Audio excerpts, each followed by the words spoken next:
आदरणीय दर्शकबिन नमस्कार। आज पनि राजनैतिक गतिविधि सम्बन्धी एउटा तातो विषय तपाईहरु सामु प्रस्तुत गर्दैछौँ हामीले। विशेषतः जनयुद्ध अनि पछिल्लो जनआन्दोलन त्यसपछि घटित विभिन्न खालका घटनाक्रम, राजनीतिक परिवर्तनका परिदृश्य, यी परिदृश्यसँग हामी सबैजना पक्कै पनि परिचित नै छौँ। हामीले सबैले यसलाई भोगेका छौँ, अनुभव गरेका छौँ आफ्नो तर्फबाट, र हामीले सोचेका भन्दा फरक दृश्यहरू आउने गर्छन् सत्ता समीकरणमा। र पछिल्लो समयमा नेकपाको झन्नै 2/3 सरकार अहिले स्थापितै छ। बीचमा 2/3 हुँदाहुँदै पनि संघीय समाजवादी पार्टीले सरकार छोडेको अवस्था र झन्नै 2/3 नजिक रहेको सरकार अहिले पछिल्लो समय विश्व महामारीको रूपमा फैलिएको कोरोना भाइरसको संक्रमण सँगसँगै देश लकडाउनमा गइसके पछाडि सत्ताका खेलाडीहरू एकले अर्कामा प्रतिस्पर्धा गरेर आइरहेका छन्। नेकपा भित्र नै यो परिस्थिति देखिरहेको अहिलेको अवस्थामा प्रधानमन्त्री केपी शर्मा ओली र तत्कालीन माओवादीका अध्यक्ष प्रचण्ड बीचको घम्साघम्सी अहिले सतहमा आएको छ। यो सँगसँगै सत्ताका खेलाडी माधव कुमार नेपाल अनि सधैँ सत्तामा रहिरहन माहिर रहने वामदेव गौतमको प्रतिस्पर्धा सतहमा आएको हो दर्शकबिन। र कसको के स्वार्थ थियो, यो स्वार्थको एउटा हिस्सा अहिले सार्वजनिक भएको छ। प्रधानमन्त्री केपी शर्मा ओली अर्थात् पहिलेका एमाले पक्षका नेताहरूले माओवादीका नेतृत्व तहका नेताहरूलाई जेलमा सडाउने सम्मको खेल भएको अहिले बाहिर आएको छ दर्शकबिन। यो रहस्य हुँदाहुँदै पनि यसको एउटा समीक्षा लेख आज हामीले नेपाललाइभ.com मा प्राप्त गरेका छौँ। दुर्गा दुलालले यसलाई लेख्नु भएको छ। द्वन्द्वकालीन मुद्दामा सर्वोच्चको पछिल्लो फैसलाको राजनीतिक तरङ्ग भनिएको छ। दर्शकबिन, हुन त सर्वोच्च आफूमा एउटा छुट्टै निकाय भए तापनि, राजनीतिक रङ त्यहाँ हुन्न भनिए तापनि राजनीतिक परिवर्तनलाई सर्वोच्च अदालतले पछ्याइरहेका दृश्यहरू हामीले विगतमा पनि नदेखेका होइनौँ। र अहिले पछिल्लो अवस्थामा पनि सर्वोच्च अदालत आफै विवादित रहन नसकेको अवस्था छ। र सर्वोच्च अदालतले के गरेको थियो र यसमा कस्तो खालको रणनीति बनाएर अगाडि जाने भनिएको थियो, यो विषयको एउटा समीक्षा, एउटा विश्लेषण यो लेखमा छ। यो लेखलाई तपाईहरु सामु म प्रस्तुत गर्न चाहन्छु। सर्वोच्च अदालतले द्वन्द्वकालीन मुद्दामा आइतबार तेस्रो फैसला सुनायो। यसअघिका 2वटा मुद्दा पीडितहरूका तर्फबाट दायर भएका थिए। पछिल्लो भने सरकारका तर्फबाट ती फैसलालाई चुनौती दिँदै दर्ता भएको थियो। सर्वोच्चले 2070 मा आम माफी दिन नपाइने, मुद्दा अनिवार्य चलाउनु पर्ने र मेलमिलाप नहुने जस्ता विषयमा समेटेर कानुन संशोधन गर्न भनेको थियो। हाल कायम रहेका सत्य निरूपण तथा मेलमिलाप र बेपत्ता व्यक्ति छानबिन आयोग ऐनका कैयौं व्यवस्था बद्दर हुने फैसला सुनाएको थियो।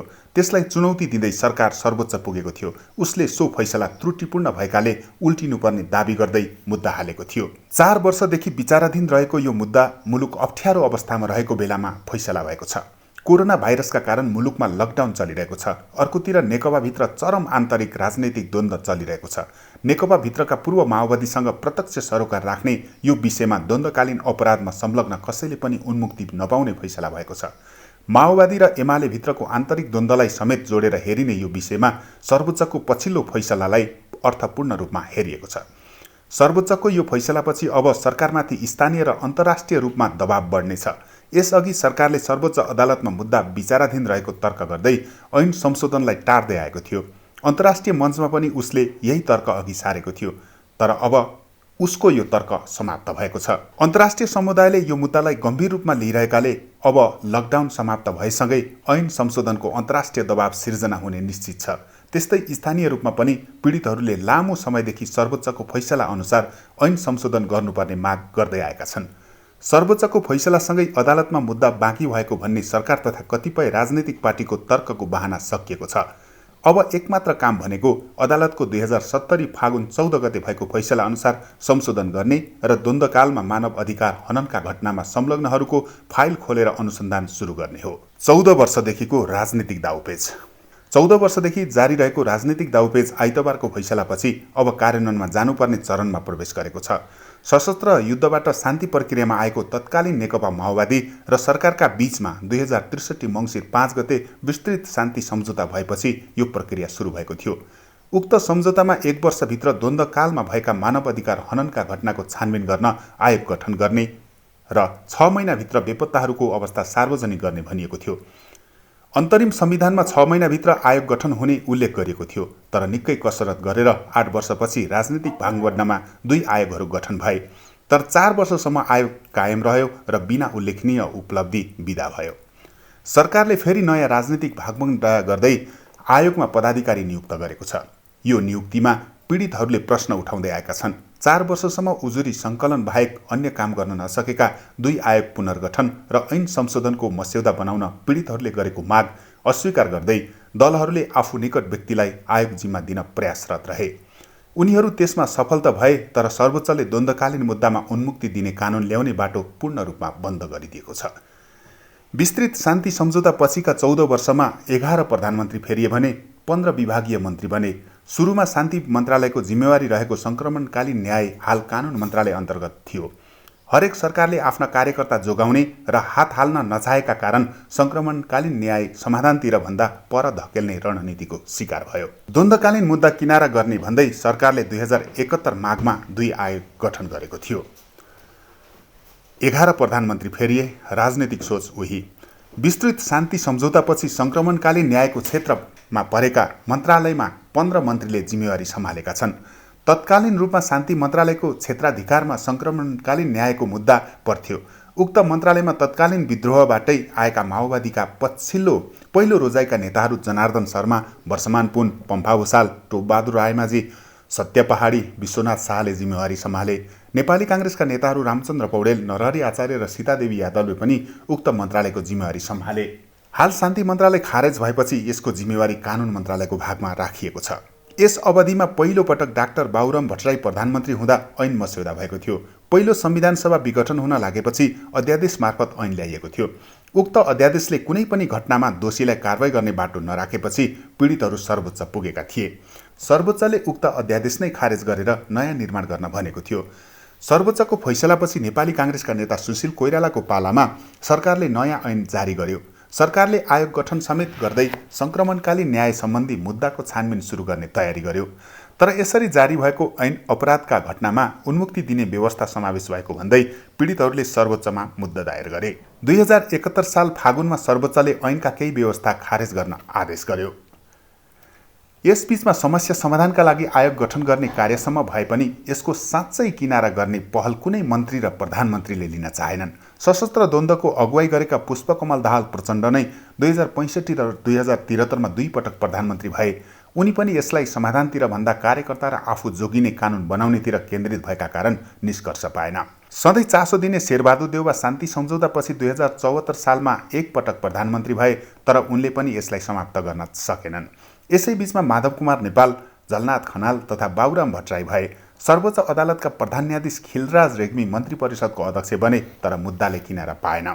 संविधान सभाको दोस्रो निर्वाचनपछि नेपाली काङ्ग्रेसका नेता सुशील कोइराला 2070 माघमा प्रधानमन्त्री भएर उनले ऐन जारी गर्नेदेखि आयोग गठनसम्मका कार्य अघि बढाए। उक्त आयोगले उजुरी लिनेसम्मको काम गर्यो। सधैँ चनाखो हुने देउवाको द्वन्द्वकालीन मुद्दामा साइनो। सत्ता छाड्ने बेलामा कम्युनिस्ट आएपछि रुन पनि पाइँदैन भनेर तत्कालीन वाम गठबन्धनको चर्को आलोचनामा उत्रिएका नेपाली काङ्ग्रेसका सभापति शेरबहादुर देउवा द्वन्द्वकालीन मुद्दाको कुरा आउने बित्तिकै आफै बालुवाटार पुगेका थिए। उनको यो हतारोपछि द्वन्द्वकालीन मुद्दामा उनको साइनो सहज रूपमा बुझ्न सकिन्छ। यति मात्र होइन, सङ्क्रमणकालीन न्याय सम्बन्धी हरेक बैठकमा देउवा आफै पुग्ने गर्छन्। यो उनको पुरानै शैली हो। शान्ति सम्झौतादेखि लडाकु समायोजनसम्मका प्रक्रियामा देउवाको चासो र भौतिक उपस्थिति छ। देउवाले द्वन्द्वकालीन मुद्दामा नेपालमा मात्र नभई विदेशमा हुने भेटघाट र विदेशीसँग हुने भेटमा पनि आफूलाई सहभागी गराउने प्रयास गर्दै आएका छन्। अमेरिकी, युरोपियन युनियन र अन्य दात्री निकाय र कूटनीतिक नियोगसँगको भेटमा देउवाको एउटै तर्क हुने गरेको छ, यो नेपालको मुद्दा हो, हामी आफै मिलाउनेछौँ। नेपालको द्वन्द्वकालीन मुद्दामा गत वर्ष स्विजरल्यान्डको आर्थिक सहयोगमा थाइल्यान्डमा नेताहरूका बीचमा गोप्य भेटघाट भएको थियो। उक्त भेटमा नेपाली काङ्ग्रेसबाट रमेश लेखक र मिनेन्द्र रिजाल सहभागी भएका थिए। उनीहरूलाई देउवाले आफ्नो प्रतिनिधिको रूपमा पठाएका थिए। कुनै समय टाउकाको मूल्य तोक्ने र तोकिनेहरू एकै ठाउँमा भएको भनी सार्वजनिक टिप्पणी गर्ने प्रधानमन्त्री केपी ओलीसँग द्वन्द्वकालीन मुद्दामा देउबाले हात मिलाउनुको एक मात्र कारण आफू नतानिने प्रयत्न मात्रै हो। यही कारण उनले सत्य निरूपण तथा मेलमिलाप आयोगमा आफ्नो मान्छे गणेश दत्त भट्टराईलाई सिफारिस गर्न सफल भएका छन् भने केही सदस्य पनि हात पारेका छन्। देउबा विरुद्ध समेत सत्य निरूपण तथा मेलमिलाप आयोगमा उजुरी परेको छ। द्वन्द्वको चरम अवस्थामा प्रधानमन्त्री भई तत्कालीन विद्रोहीमाथि दमन गरेको आरोप देउबामाथि छ। माओवादीको नेतृत्वको रूपमा नेकपाका अध्यक्ष दाहालको जति जिम्मेवारी छ, सरकारको नेतृत्वकर्ताको रूपमा देउबाको पनि त्यस्तै हिस्सा हुने जिकिरका कारण देउबा समय समय झस्कने गरेका छन्। राष्ट्रिय र अन्तर्राष्ट्रिय मानव अधिकारवादीहरूले कुनै पनि समय आफूलाई तान्न सक्ने डरका कारण देउबाले हजारौं असहमति भए पनि सङ्क्रमणकालीन न्यायको मुद्दामा आफूलाई माओवादीको सहयात्रीको रूपमा उभ्याउँदै आएका छन्। सत्ताको भर्याङ मात्र बनाए दाहालले। नेकपाका अर्का अध्यक्ष पुष्पकमल दाहाल यही द्वन्द्वलाई समातेर राजनीतिक मूलधारमा आए।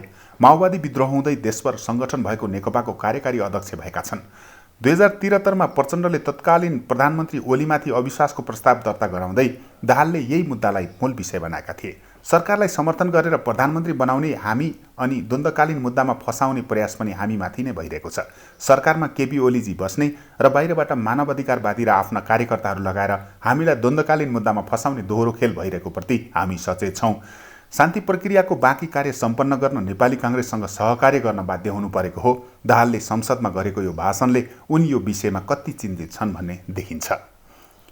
त्यसपछि अध्यक्ष प्रचण्ड 9 महिना प्रधानमन्त्री भए, तर उनले उक्त अवधिमा एक पटक पनि द्वन्द्वकालीन 2 आयोगको ऐन संशोधनमा चासो राखेनन्। शान्ति मन्त्रालयमा 1 वर्षदेखि रोकिएको ऐन संशोधनमा उनले पहल नगर्दा त्यही रोकिएको थियो।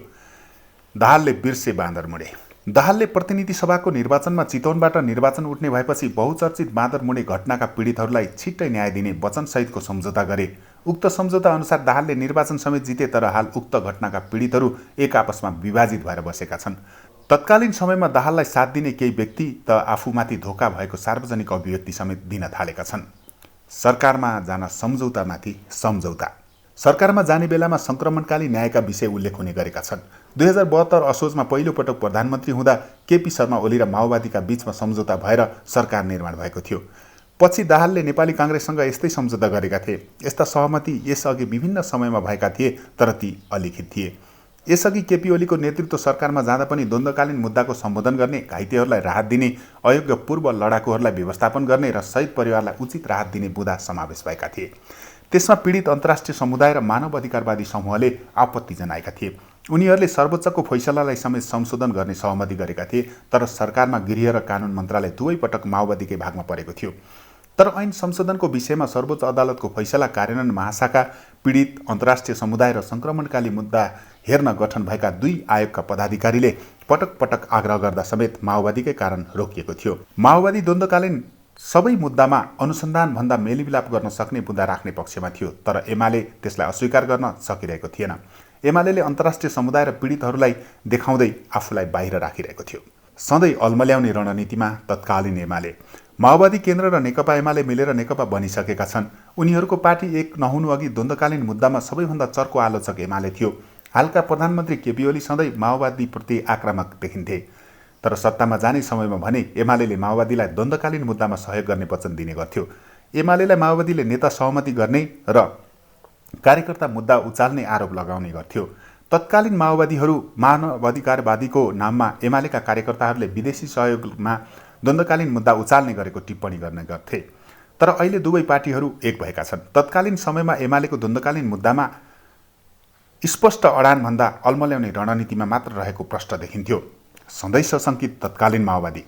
सशस्त्र द्वन्द्वको एक पक्ष रहेको तत्कालीन माओवादी समय समयमा आफ्ना नेता कार्यकर्तामाथि अदालतबाट आदेश आउन थालेपछि सशङ्कित हुने गर्दछ।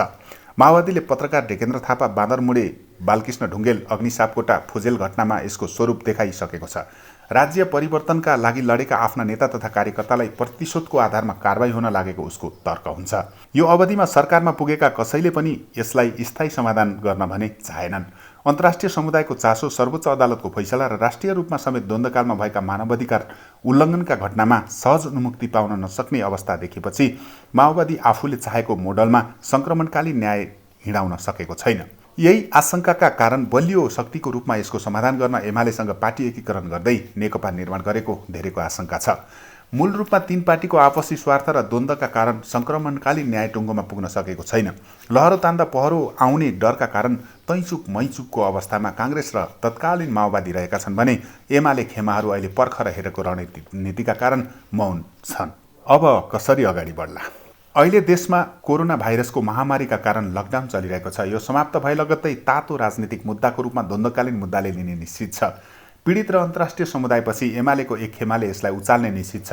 सर्वोच्च फैसला सुनाएकोले पीडितले न्याय माग्नेछन् भने अरूले एजेन्डा पाउनेछन्। नेकपाभित्र चलेको राजनीतिक खिचातानीका लागि यो पनि एजेन्डा बन्ने निश्चित छ।